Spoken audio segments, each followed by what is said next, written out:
पहुँचे और वाइट ने वहाँ एक कर्मचारी से पूछा कि ये कौन सी जगह है, ये हम कहाँ आ गए। तब उसने उनको उत्तर दिया कि ये पुराना गलगत्ता पहाड़ की साइट है। अचानक किसी दिशा पर रॉन वाइट ने अपना हाथ बढ़ाकर कहा कि ये वही स्थान है जहाँ पर यीशु मसीह को क्रूस पर चढ़ाया गया था, और वो अपने साथियों को साथ लेकर उस साइट पर आ गए।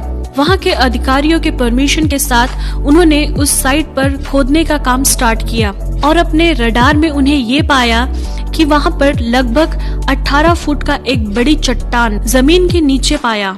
वे जब खोदते गए तो उनको एक गुफा जैसा कुछ दिखाई दिया और वहाँ के कर्मचारी जो वहाँ खोदने का काम करते थे वे उस गुफा के अंदर गए और वे डर के मारे वहाँ से भागने लगे, क्योंकि उन्होंने वहाँ जो देखा वो नजारा बहुत गंभीर था।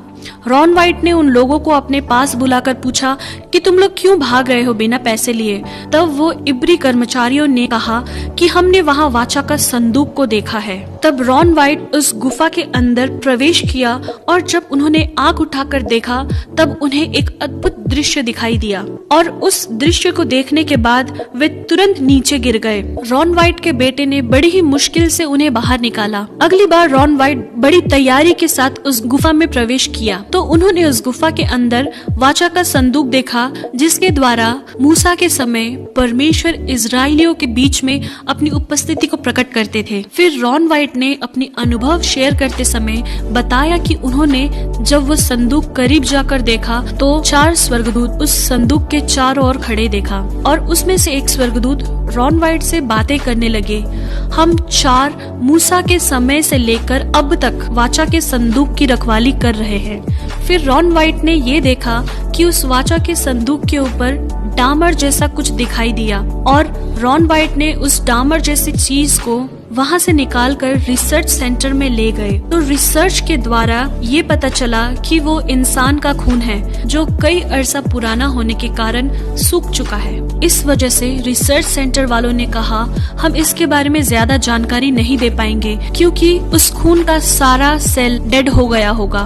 मगर रॉन वाइट जो पहले मेल नर्स भी रह चुके हैं उन लोगों से रिक्वेस्ट किया कि आप लोग कृपया इस ब्लड का डीएनए पता करने की कोशिश करिए। उनकी बात मानकर उस रिसर्च सेंटर वालों ने ब्लड को 24 आवर तक सॉल्यूशन में रखा और 24 घंटे के बाद उन्होंने उस ब्लड को टेस्ट के लिए डाल दिया। जब उन्होंने उस ब्लड की जांच की तो उन्हें एक आश्चर्यजनक बात पता चली और उन्होंने रॉन वाइट को बुलाकर बताया कि ये ब्लड सेल अभी तक मरा नहीं, ये ब्लड अभी भी जिंदा है। और उन्होंने उसका डीएनए के लिए खोज किया तो वे ये बात देखकर हैरान हो गए जैसे कि एक नॉर्मल मनुष्य के डीएनए में 23 पेयर्स ऑफ क्रोमोसोम होते हैं, जिनमें से 23 माता के होते हैं और 23 पिता के, मगर उस ब्लड में सिर्फ 23 ही क्रोमोसोम दिखाई दिए, जिससे रॉन वाइट को ये पता चला कि ये यीशु मसीह का खून है जो पुरुष से नहीं मगर पवित्र आत्मा से जो मरियम के कोख में पैदा हुआ। और उन्हें इस बात की पक्कीकरण करने के लिए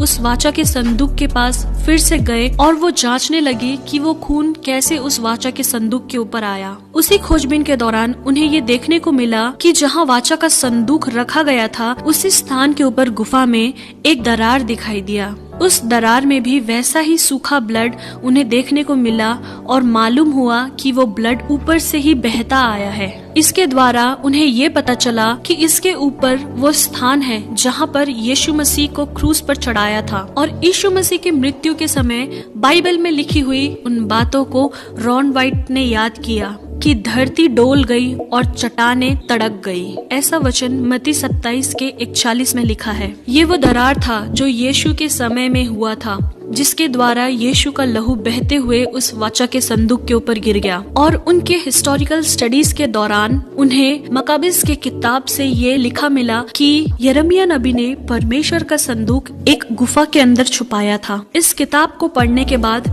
रॉन वाइट ने ये जाना कि ये पिता परमेश्वर की योजना हो सकती है कि यिर्मयाह नबी के द्वारा उस वाचा के संदूक को उसी गुफा में छुपाया हो जिस गुफा के ऊपर प्रभु यीशु मसीह को क्रूसीफाई किया था। वो यीशु मसीह का क्रूसीफाई का साइट था और जहाँ से प्रभु यीशु मसीह का खून बहकर उस वाचा के संदूक के ऊपर पड़ा। शायद ये पिता परमेश्वर की मर्जी थी अपने पुत्र का लहू उस वाचा के संदूक के ऊपर पड़े, जिस वाचा के संदूक के ऊपर पुराने नियम से हम जानते हैं कि महायाजक लोग जानवरों का खून लेकर वहाँ बलि चढ़ाते थे लोगों के पाप का क्षमा के लिए। मगर अपने पुत्र के एकमात्र बलि के द्वारा पिता परमेश्वर ने उस बहुमूल्य लहू को वाचा के संदूक के ऊपर छिड़काया, जिससे सारी मानव जाति के पापों की क्षमा का सबूत हमें मिलता है।